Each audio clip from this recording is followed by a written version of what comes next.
Wildcard week in the Always Sunny in Sayreville League, and it looks a lot like Upset City around here. Injuries this week. Darren Sproles got exploded on a punt return, and he will not be available for the next round of the playoffs. But the bigger injury in the first round of the playoffs was Melvin Gordon, who went down right at the beginning of his game. So unfortunately, after such a good season, he wasn't able to contribute for the Gotham Rogues, but it really wouldn't have mattered anyway.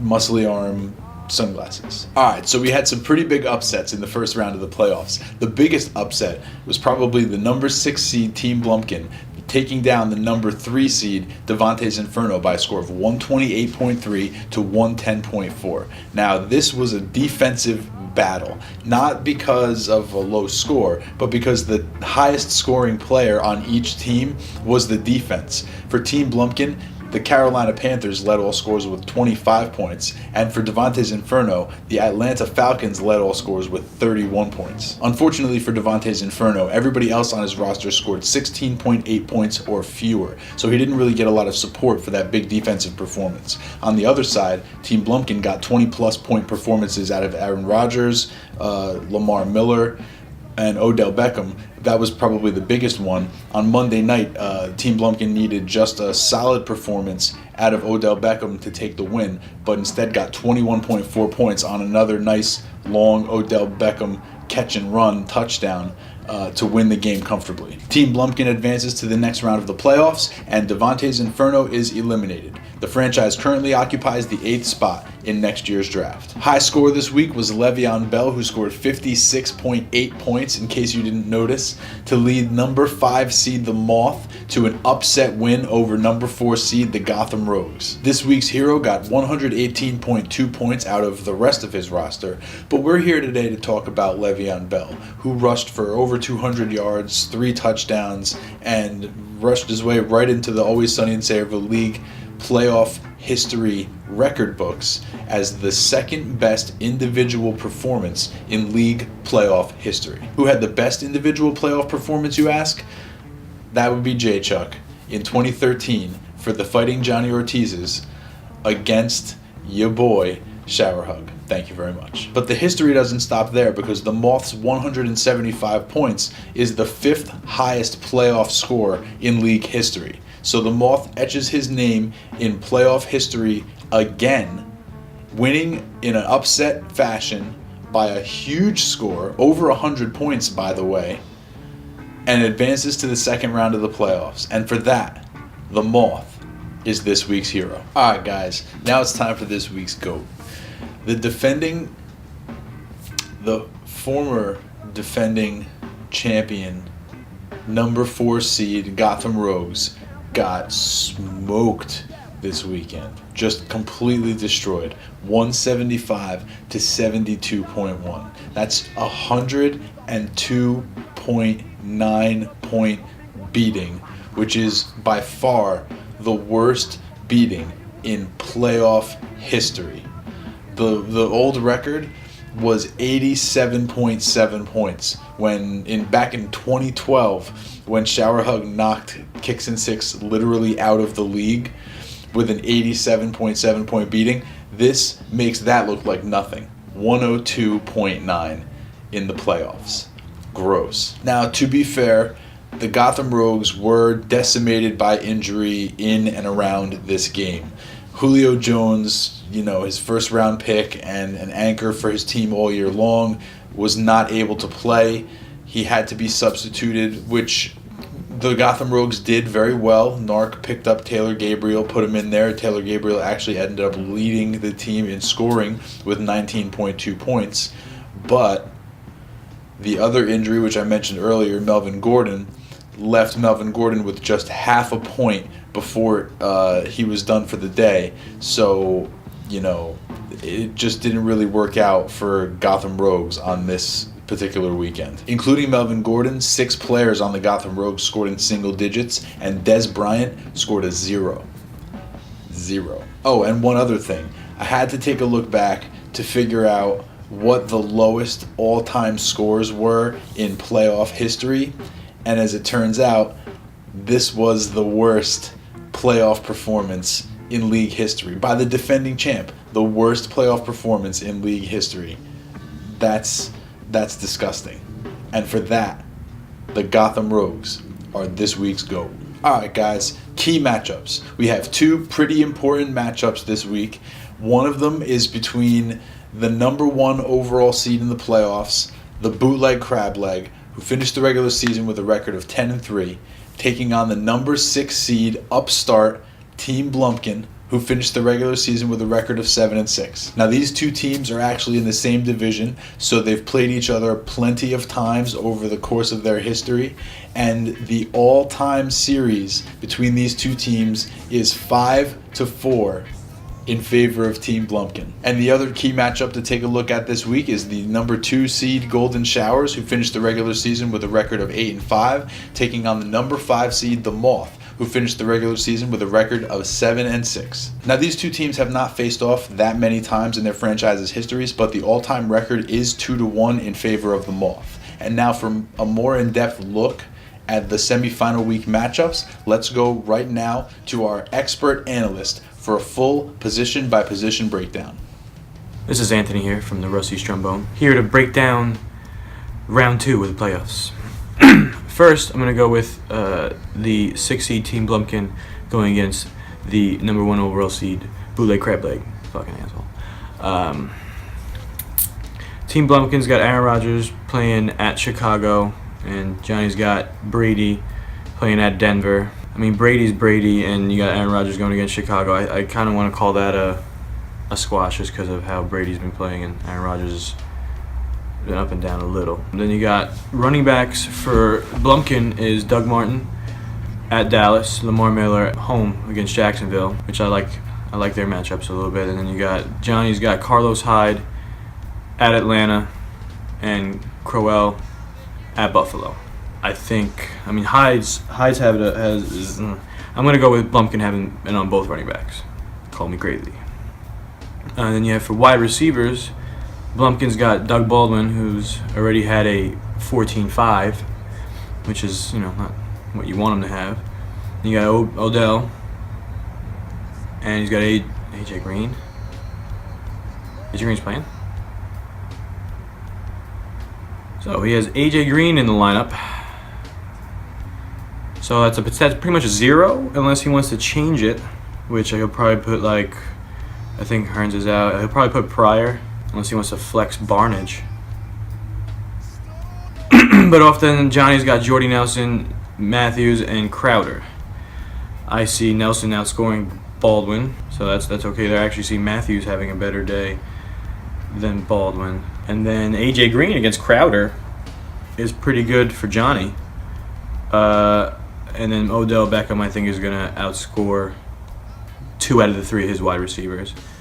So if he leaves AJ Green in, which I highly doubt it, I gotta give the wide receivers at least 1 to Blumpkin and the other 2 to Johnny. And then defenses, you got Carolina's D at Washington. He's got Baltimore's D. I'm gonna give the D to Baltimore, because I like Washington.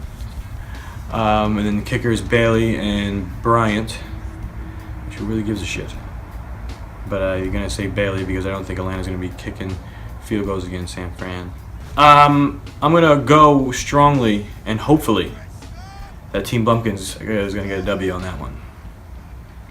Knocking Johnny's shit-talking ass out of the playoffs, like everybody said. And now for the number 2 game is the 5 seed Moth going against number 2 Golden Showers.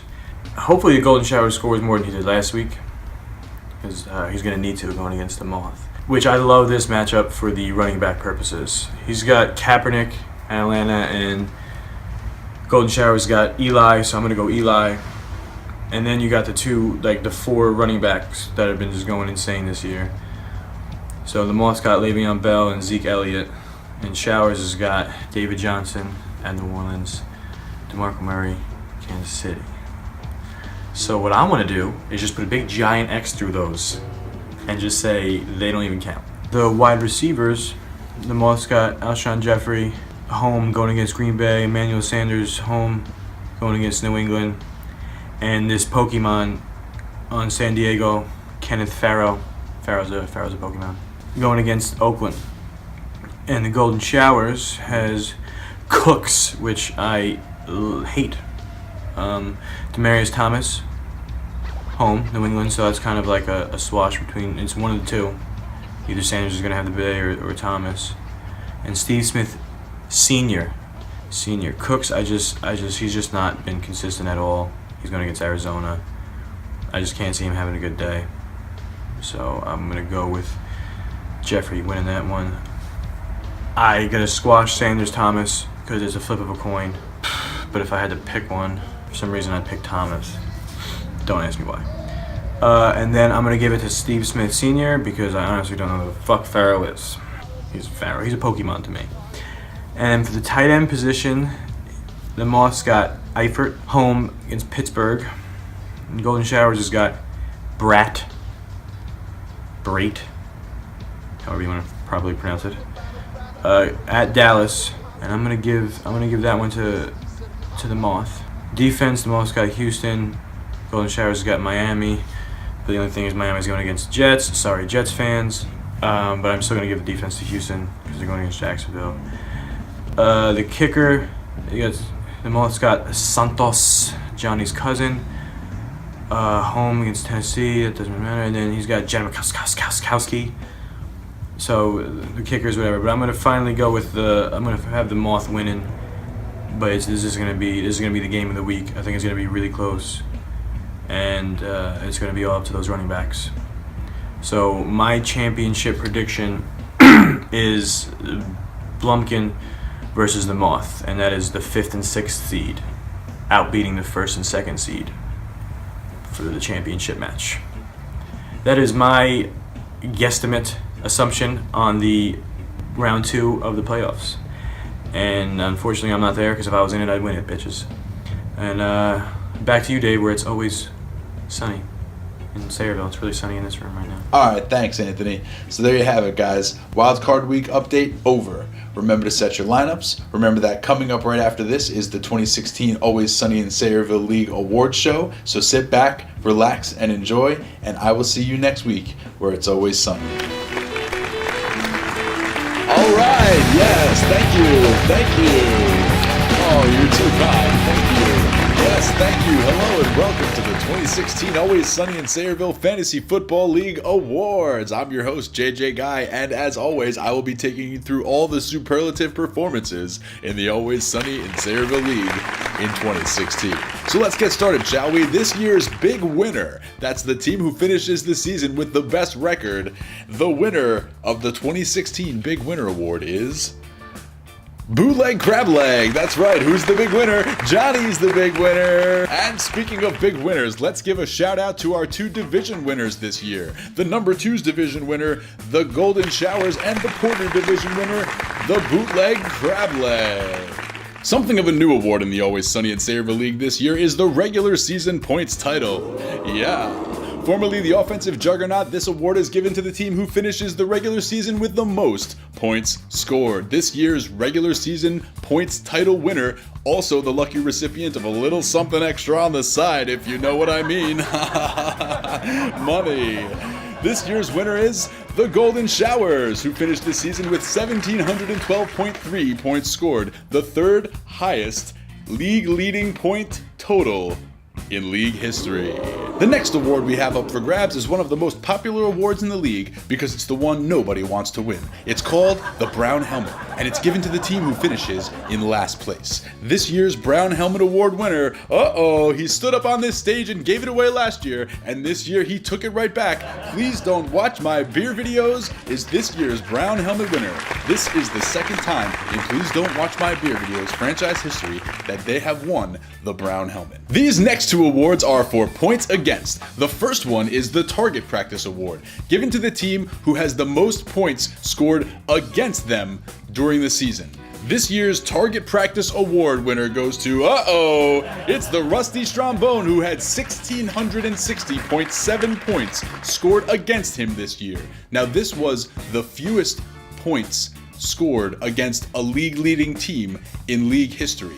More on that in a minute, but first, let's bring out Anthony to accept this wonderful, wonderful award. Come on out here, Anthony. Congratulations, the Target Practice Award. People beat the shit out of you this year. Yeah, I still feel it. I had a good team. I think I had a solid team, played good matchups, but it's kind of like John last year went against everybody's best game. So that is what it is. I'm ready next year. I'm gonna trade with Bobby J, hopefully, first round pick, and I'm coming for blood. Nice. Playoffs next year, money on it. If anybody wants to take that.